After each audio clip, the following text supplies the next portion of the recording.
Hello, my name is Terry Shreve. The purpose of this webinar is to introduce a unique lease purchase option tool to you as a real estate agent or broker. We believe this tool could be very useful in situations where you might have a buyer client who cannot currently qualify for conventional financing.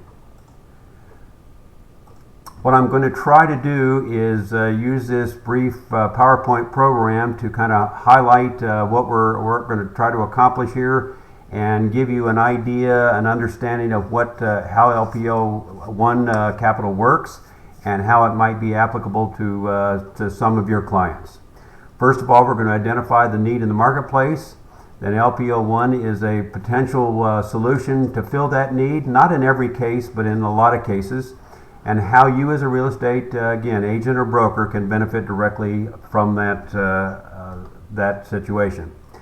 I think the need is pretty obvious to all of us as a direct consequence of the financial collapse of 2008. One of the things that has happened is that the feds have come down on the lending institution, and they have significantly tightened the requirements in order to get a loan today. It'll never be like it was prior to 2008, I don't believe, and I think probably most of you agree with that as well. And it's got down to the point where you can have people with 700 credit scores that get rejected for a variety of different reasons, and that's kind of what we're going to get into here.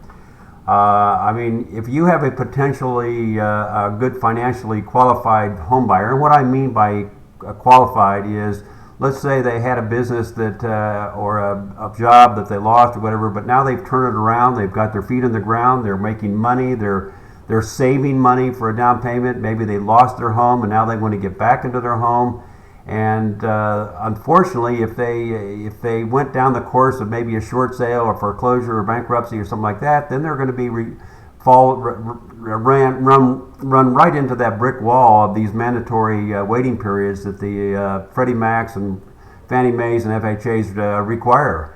And it'll be a shock to a lot of them. Those of us in the real estate business understand these things, but and many times we have to walk away from situations when they're in that box. Also, it could be a low credit score. It could be they could be self-employed 1099er that without having 2 years of consistent growth history, they may be denied.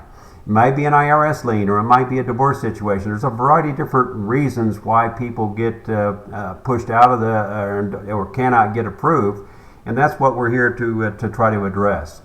There's another big motivation, which is rising prices. If you're listening to this tape, you're probably in one of the areas that are being hit with double-digit inflation now on the single-family home pricing indexes.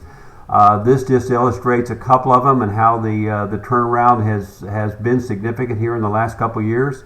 On your left, you have the Phoenix home price values over the last 10 years. In the middle, you have Las Vegas, and in the far right, you have Riverside, California. Now, you notice they all have a similar curve where the peak happened somewhere in the 2006 and 7 range. You now had you then followed by the crash of 2008 and 9. You usually bottom out somewhere in the 2010 to 11 range, sometimes even into 12. Some of them are a little they're slower than others. But then you've had a significant increase in the last 1 to 2 years, and some of these, as I said, have just started to skyrocket again. And this puts fear in the eyes of the potential new home buyer or the one that wants to get back into the owning their own home, and they don't want to wait before the prices end up back up where they were in 2007. So they're panicking. So we feel that we have a solution in LPO1 Capital. That's what this is all about. We call it the bridge back to home ownership, although it doesn't have to be a previous homeowner. It could be a new buyer, as a matter of fact, that maybe has gone through some hardships. But let me just go through the 7 steps that kind of represent what we do, and I'll make this very brief, and then I think you'll have a very good understanding of how this thing works. First step is application and approval. Once an applicant cannot qualify, then they submit to us with an application similar to what any lender is going to give. We also want to get approval from them that we can share this information with a credit repair company, that we work with one here in Phoenix that's very, very good at what they do. And they will help us assess that based on the information provided, that we hopefully can get them to a place in the near term, meaning the next, let's say, year or 2 years, where they can get approved on a credit repair. Get approved on a conventional loan. We also, in the process, are going to determine the range of affordability for that client to make sure that they're not getting over their head again, and based on their budget and their condition, it's usually going to be kind of the 1/3 rule, and again, determine what the upper limit of what kind of house they can afford to get into. Step 2, then, once they are approved by us, the client then goes back to you as the real estate agent and to locate his or her dream home or their desired home.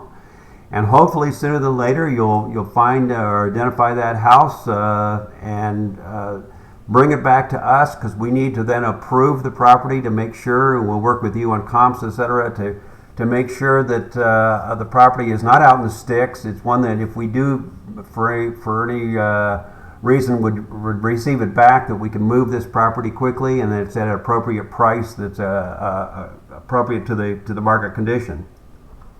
Step 3 then is developing a strategic plan. I would do that directly with you on pricing strategy, on again using comps in the neighborhood and the market condition to see what kind of price that we feel this thing should be able to get, or what it would appraise at. And we're certainly not going to go in and offer something that's above market. That's for darn sure. We're going to protect our client, your client, and protect ourselves in this regard.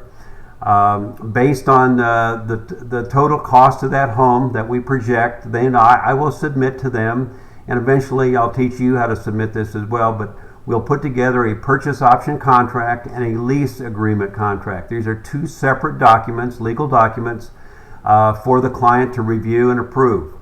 The purchase option contract, we'll go into that in just a second, but it's basically an option, means they're going to purchase this purchase option from us, from LPO1, and we'll give them a legal right to claim or to purchase that property at a given set price in the future, and they're going to pay money for it up front.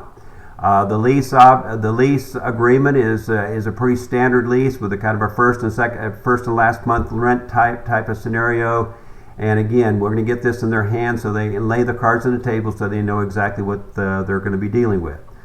At this point, we also like to bring in the client's mortgage broker. If he doesn't have one, we'll work with you to find one that will be appropriate.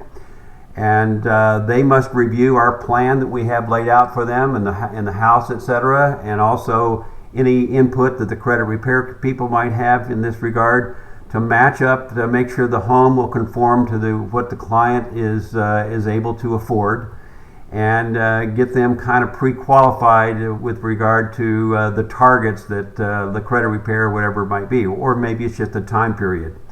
And we want it on or before, of course, the end of that lease period. Step 4 then on the agreements. What the basic premise of the lease, the purchase option is that they will pay us a fee, a non-refundable purchase option fee, which is normally going to be 6% of the acquisition price. Now, your jaw may just drop like mine did the first time I ever heard this, and I say, my gosh, that's a lot of money. If it's a $250,000 acquisition, we're talking about $15,000 to obtain that. Yeah, that's exactly right. But I'm going to show you here in just a few minutes graphically how that can pay for itself if you're in certain types of markets where there's double-digit inflation. And that's precisely why it works well in an area probably where you're at. The client agrees to then pay a conversion price on the back, meaning we're going to lay out for them exactly what they're going to pay. I'll show you that here in just a minute as well. And then they also agree to the lease terms. The monthly basis is going to be the cost of funds. We originally were purchasing a lot of these houses ourselves, and then we we got so many of them going that we had to go out and get some investment money, and that's the cost of those funds becomes the basis of the lease term. We don't make money on this. We pass it right through. And we add to it the taxes, the insurance, the HOA, or servicing charge. We have a third party a servicer that handles all the money for us. And then we have to determine the length on which it's going to take to get to the point where they can make that conversion, and that's going to be typically typically in the 12 to 24 month range. We will go a little longer than that, but never more than 3 years. Step 5 then is the purchase closing. This is the most exciting part obviously for the client and for all of us. The client signs the purchase option agreement that we submitted to him earlier and the lease agreement. We then work with you to make the offer and negotiate the purchase of the price or purchase of the home. When the agreement is reached, then the client has to turn around and write a check for the option fee. We want his skin in the game at that point because we're putting ours in terms of a deposit or earnest money deposit for that purchase. We sign the agreement and we're off and going. We want to set up the inspection period that will be long enough that we can get not only a home inspection but get an appraisal completed. Every purchase we need to have a certified appraiser run the market appraisal on this, so that we know and the contracts will always be contingent upon that appraisal. Both this inspection and the appraisal fees will be paid directly by the client. Lease and move-in. The initial first month rent then is collected along with the second month, which is, we call it a second month, but it's really a refundable security deposit, just like any lease falls into the line this way. And that will be refunded upon the conversion. The LPO one, we then close on that house. We get the keys and we turn it over to the family and they can move into their new home. Then last step, the conversion or the closing, the second closing, if you will. Anytime during the lease period when the mortgage broker that they're working with now qualifies them for conventional financing, at that point they can basically exercise their purchase option by notifying us in writing that they want to terminate the end of that month or whatever, and then we will terminate the lease with no additional charges. There'll no fees or anything hidden there. And we will credit back at that point their full month's security deposit back to them. The conversion then and the closing costs do not include on our side any more additional real estate charge. You're not going to get paid twice for this property selling because a year later, etc. It's one of the most asked questions I get from real estate people. Do I get paid the second time? And of course the answer is no. So that's basically it in a nutshell. Kind of gives you a brief idea of how this thing works. It's pretty simple and straightforward. There's nothing magical about it, but it can be a solution for many people that are in that boat, so to speak. And then why are we talking with you? Our marketing strategy for this year, we've changed from what we were doing last year. And the reason I say that is because we know in specific areas that the LPO1 program works extremely well, or works best.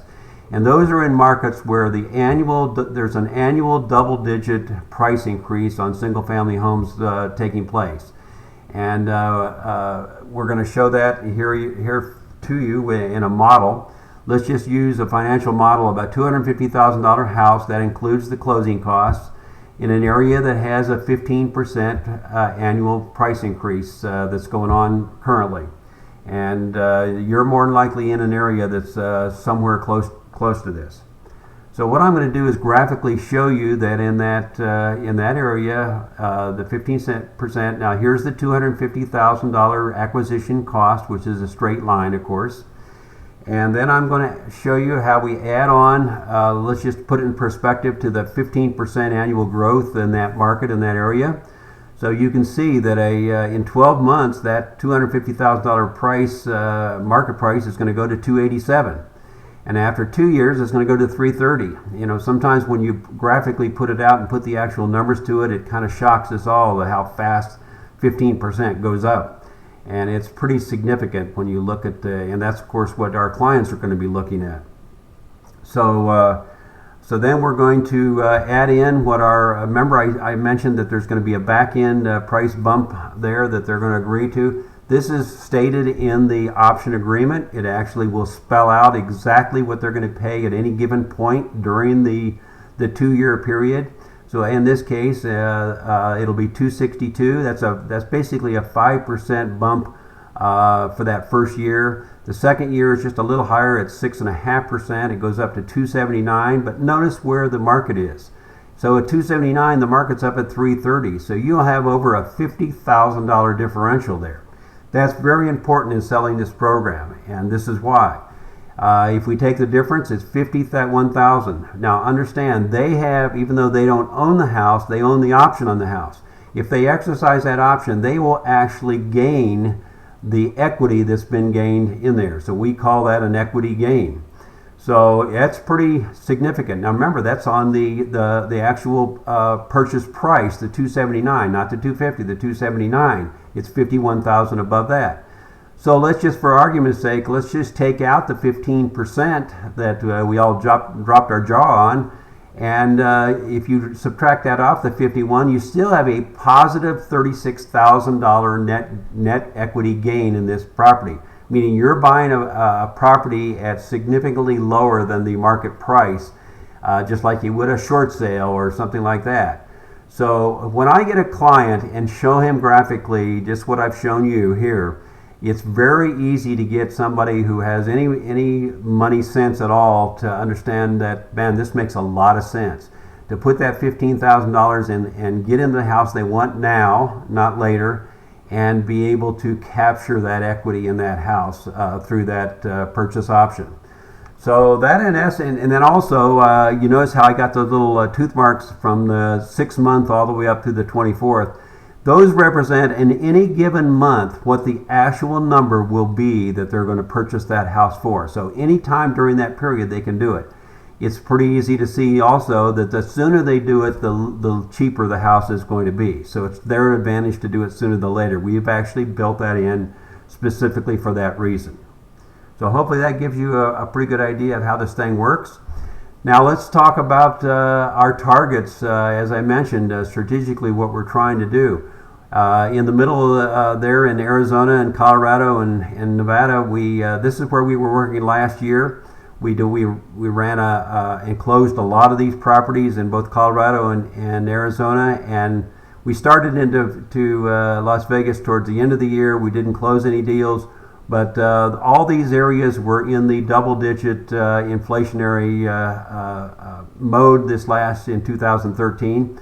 But unfortunately, most of these markets have softened to the point where they're not in double digit anymore. They're more in the 6 to 8% this next year. That doesn't mean we can't sell them, and we already have sold some here in Phoenix and in Colorado. But the reality is they're not as easy to sell as that inflation rate goes down. So what we did is I went out and looked at different areas using Zillow research, and I realized this is somebody's opinion. That's all it is. Take it for what it's worth. But we found there are certain pockets in the country that still projected in 2014, this year, to be up in that double-digit area. And there's two main ones, and that is Central California. I'm going to say from northern, or I should say eastern San Diego County, all the way up through Temecula into Riverside, Bakersfield, Fresno, Visalia, Stockton, right up into the East Bay and Vallejo. These are all areas that they're projecting this year of 12 to 18%. And so that's pretty significant. And boy, you can sell these things, these type of packages all day long in these areas where you got that kind of inflationary growth. South Florida is almost as good, not quite as good, but they're pushing above 10% in both Central and South Florida. So that's the reason we're probably talking with you. Just to give you an idea, you can look these up yourself on Zillow Research. And I just wanted to show you how you to read, to make it easy for you to read this. This is Vallejo, California. And I wanted to show you where it says under home values there, these are single family home values, by the way, that's how it's filtered. and it shows an annual change of 30% this last year. Well, that's keep in mind that is a running average from February of 2013 to February of 2014. These reports run about 60 to 90 days after the fact. So I think the March one out is now out. But in any event, so that's the composite of those. That's 12 months. So that's why it's 30%. Notice below that the second red arrow down shows the projection for 2014, the next 12 months. Now we're in the 16.7, which kind of falls into our model. And that's, again, an area, if you can be in that area, we're in great shape. This shows the same numbers basically graphed out, and it shows you the 10-year stretch again in Vallejo, California, and how it bottomed out in 2012 and then has turned around dramatically and shown some 20 to 30% increase over the last couple of years. Softened a little bit here in 14, but it's projected out. If you've got that kind of market, this product will work extremely well in those situations. Just to finish out, I want to give you a couple case studies. Here's one that we did earlier this year here in 2014. It's a horse property, 1.25 acres, 3-bedroom, 2.5 bath, 2,400 square feet. They were asking $395 for this property, but we had the appraisal done, and it's, as I mentioned, it's softened here, and so we ended up with a $362 sales acquisition price. The lady in this case had a serious, she had a 700 credit score plus, and so why couldn't she get, because she had a tax challenge. She had a tax problem from a couple years ago. She had settled the problem with the IRS, was paying regular payments to them, but it was going to take a couple years for her to complete that settlement. And as a result, she was just could not be approved until she gets that problem eliminated. So she paid us a $21,000, this $21,720 fee, the 6%. She has a set price. The soft bump on the back side is after 24 months is $392. I'm sorry, and after 36 is $408. She was more than pleased to be able to do that, knowing that it's going to increase some over that. So it kind of falls in line with what's probably going to happen. Second one here is one in Colorado that was actually done last year, and this was a 3-bedroom, 3-bath, 2,500 square feet again. The acquisition price was $232. She paid a $15,000 option fee on this to us, and her price here in just a couple months is going to be $243. So I think that again represents just a small, maybe a 4 or 5% bump, and she's paying $1,133. Her situation, she was in a divorce situation. She had gone back to work. She hadn't been there in her new job long enough. She was making good money, but she had 4 kids. She wanted to get things stabilized last summer before school started, and that's exactly what we were able to help her do: get into the house she wanted to be in and have a stability for her family, and was well within her budget. So that gives you an idea of how these things can work. So we've identified the need, and we know it's real. We think LPO1 Capital is a potential solution for a lot of these people. Not for everybody. If it's a hand-to-mouth situation, probably not going to work. But if they've got the cash flow going, they've saved up a little money, then there's no question it can work. We want to make it a win for them to get them in the house they want to be in, a win for you. You get paid right up front when this thing closes, and a win for us that we make another sale. So as the direct benefits to you as the agent or broker is you have that. What are you going to do when that client can't get qualified? You have to just wait it out, then 6 or 12 or 24 months or whatever. But we step in and we become your pre-qualified buyer. And you get paid right up front when we close that in the first closing. And you have a unique tool via this product that maybe other people in your area do not have. So it gives you some competitive advantage. So here's my name, Terry Shreve. Here's my telephone number and my email address. Feel free to call me if you have further questions and want to get some in-depth description of more of what I just went over on the top side. And also, if you have specific situations that you want me to assess with you in conjunction with a client or directly with a client or with the three of us on a conference call, be more than happy to do that. So just let me know and I'll be more than happy to work with you. I just want to thank you for your time. I realize your time is valuable and I hope we can be of service. So thank you a lot. I appreciate it and have just a great, wondrous day.